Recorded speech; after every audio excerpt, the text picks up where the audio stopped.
Hey guys, and welcome to Drunk Gamers. Today I'm going to be doing an overall review of Bloodborne. Jordan, aka Sergeant Asshole, wasn't able to make it today. When we do our classic game reviews, we're going to kind of personify. I'm going to be the douche and he'll be Sergeant Asshole, so do what you will with that. Anyway, this is intended to be kind of a cap or an apex, if you will, to the Bloodborne videos we've been uploading. This is going to be kind of the culmination and overview of the game as a whole. And I'm going to just go over some of the things that I personally liked and disliked about it.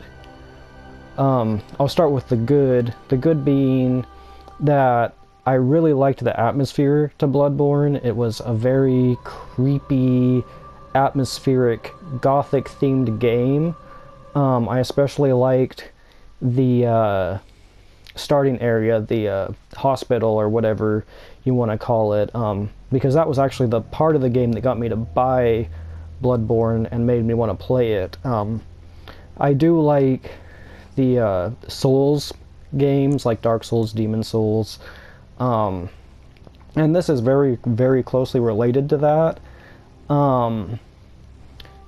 In terms of both the gameplay and the boss fights, which I'll talk about later, I did like that the game has some of the magic spells that you would see in Dark Souls, but they are mostly personified in weapons or items that you can use, like a usable item that reduces the overall damage you take, or you can get basically a gun that's a flamethrower, so that'd be kind of like your cone of fire or whatever as a pyromancer.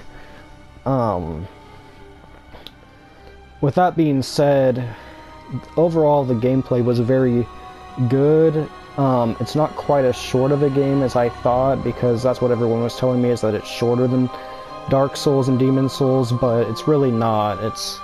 It doesn't seem to have as much content as those games, in terms of just overworld areas that you can search and explore, but it kind of makes up for that with the multiplayer themed dungeons, like the Thumaru dungeons and etc.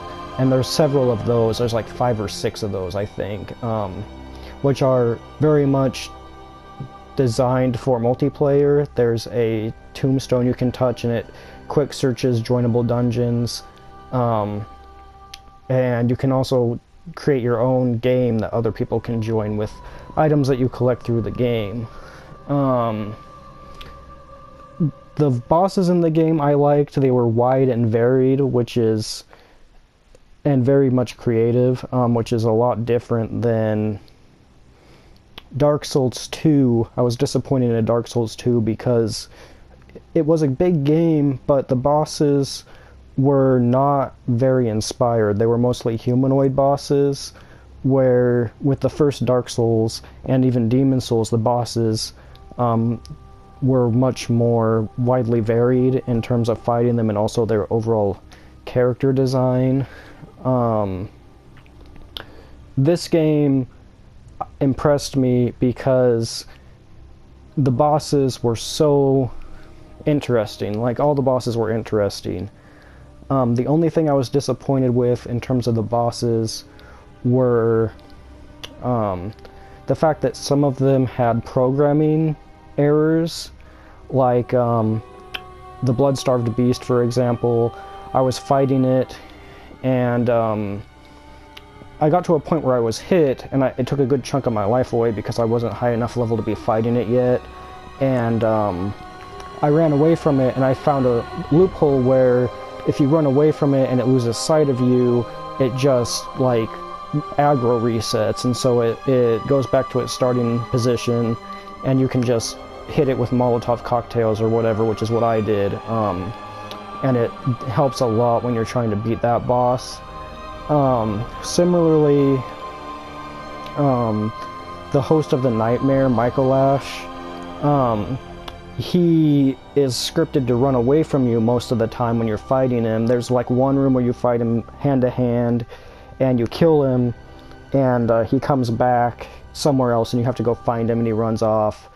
And he ends up going to this lower area that if you follow him down there, he will run off and go into this other room that you have to like go out of your way to get to, and he becomes way more difficult because he when you do get to him, he starts casting spells at you, and most of those spells kill you in like one hit, and if they don't kill you in one hit, they take out a huge chunk of your health, which is what I had a problem with before I discovered the glitch, which is if you just stand above him and shoot him with your rifle or throw knives or whatever at him, he'll get stuck in a loop because he's scripted, and he won't run away. He'll stay in that one room, and you can keep hitting him and kill him, and it's super easy if you do it that way. I have another video that showcases that, but those were the two main problems I had with it, is that it seems like in terms of some of the bosses, the programming isn't as refined as with Dark Souls or Demon Souls, and also overall it seems like the game glitched a little bit more than you would expect to see in Dark Souls or Demon Souls, and I'm not sure if that was just lazy programming or what, but it kind of did put me off a little bit in some places. I wanted to be able to show in this video the final boss, but I actually, by the time I made it that far, I was just sick of the game, and I wanted to beat it so that I could do something else, because I wanted to make this review. And while this was intended to be the last Bloodborne video that I upload, I will probably be uploading kind of a musical montage of all the bosses in the game to kind of showcase them and give you guys an idea of my method of fighting each one. So with that being said, Bloodborne, I would recommend it to fans of the Souls games because it is very difficult. I died a lot in it. My video doesn't show that because I wanted to show more of the success of killing those bosses and fighting them. So none of my videos will show how much I died to the different enemies in the game. Comparing Bloodborne in difficulty to, say, for example, Dark Souls, it's a little bit easier than that just because you get to carry more health items right away. Once I figured out how to farm for health items, I always had a supply of like 20 blood vials, and they also seem to heal you more based on your character level, whereas with Dark Souls, you only start out with, I think, 5, maybe even less than that, blood vials, and you have to upgrade it in order to get them to heal you more. I did like the rune system too, because you didn't really get a whole lot of rings or armor that gave you bonuses like you do in Dark Souls and Demon Souls, and if you do, I never found any of it. But the runes I liked because they allow you to customize your character to a greater depth a little bit. That being said, like, every character will be different. And yes, overall, I would give this game probably an 8 out of 10, just because I am a fan of the Souls games, and like I said, the game does have some flaws, but it makes up for those flaws with the gameplay and just the overall design of the game. So if you guys are a fan of Dark Souls and Demon Souls, or if you're not, I recommend that you pick this game up. Just be forewarned that it is very difficult, and if you're not into that style of game, then it is not for you.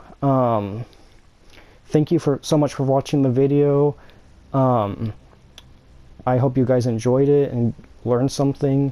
Definitely check out my other videos. I'll try to have some links and annotations that will link you to some of my funnier and more straightforward videos. See you next time.